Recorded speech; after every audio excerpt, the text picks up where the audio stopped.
Physical dependence, seen and judged, is not separate from the mind. It also lived, felt, and interpreted through thoughts, feelings, and stories. The body may need help, but the mind can add layers of resistance, shame, or pride around it. So even what appears physical is deeply intertwined with mental dependency, shaming the body, worshipping the mind. These are only words, physical, mental, but in truth they are just names for the same movement of thinking and perceiving. There is a common idea: don't beg, stand on your own 2 feet, make your own money, never depend on anyone else. And this is respected, even celebrated. A person may lose a limb but still finds a way to work. Another grows old and continues earning. Even without full mobility, there is admiration because independence is seen as virtue. Depending on others physically is called weakness. Yet there is something rarely questioned. Physical dependency can be visible, obvious, easier to name, but mental dependency moves quietly, disguised as strength. Within the mind, there can be striving to be respected, to be seen as capable, to feel worthy in the opinions of others. This is a dependency no less binding. When thought keeps working towards an image of success, there is always tension. When perception is trained to seek praise, to live for appreciation, to chase validation, there is never rest. Even great wealth can be built only to maintain the appearance of being someone important. There can be income without real freedom. A husband relying on the idea that the wife completes him. A wife leaning on the sense that being admired proves her place.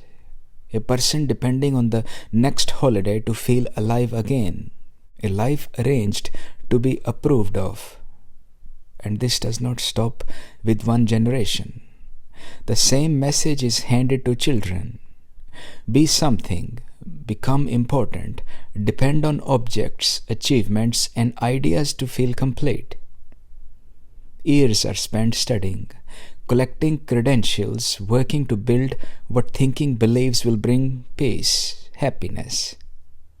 And yet if nothing has ever brought true fulfillment, nothing will bring it for them either. Because this is not how freedom is discovered. Happiness is discovered. It is often called freedom, but it requires constant effort to protect it, to display it, to replace it when it fades. And sometimes it helps to remember the simple truth. No one arrived here with a stamped document declaring, you must now spend next 100 years proving yourself to everyone else. No newborn comes with a little slavery tag on the foot saying, property of others people's opinion. This obligation was learnt, and in that maintaining, so much is lost. Time, presence, the natural quiet that does not need to be proven. Even recognizing this, even understanding how these habits form does not end them, because the movement of mind continues searching, so long as attention remains turned outward. There is no happiness in perfecting how life appears, and it may seem clear, it may seem understood in thought, but no idea, no second-hand explanation, no story shaped by culture can replace the discovery of what you truly are. Not the name that was given to you, not the body that is seen and will one day fall away, not the relationships that change and end, not the language used to describe it all.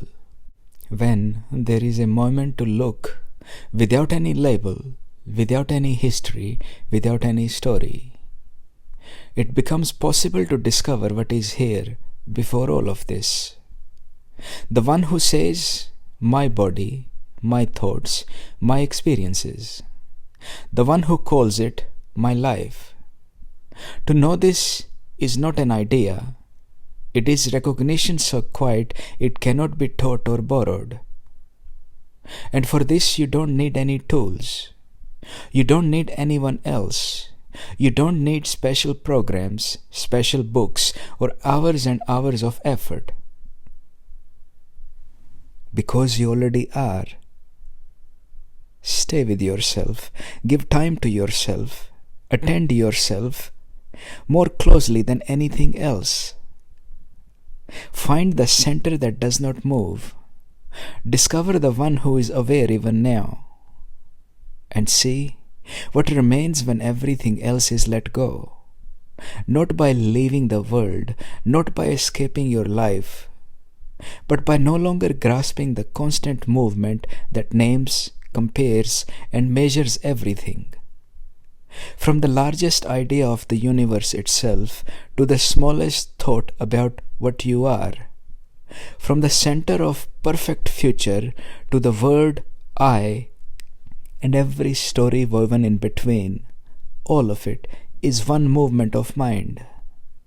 When this movement is left just for a moment, without effort, without trying to improve it, there can be a glimpse, not of something new, but of what has always been here.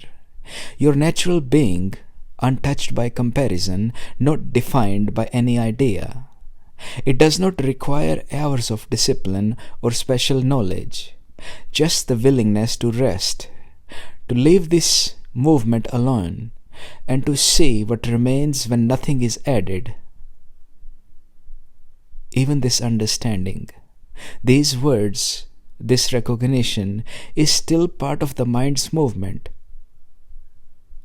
Just see this, without stepping outside, without adding anything more.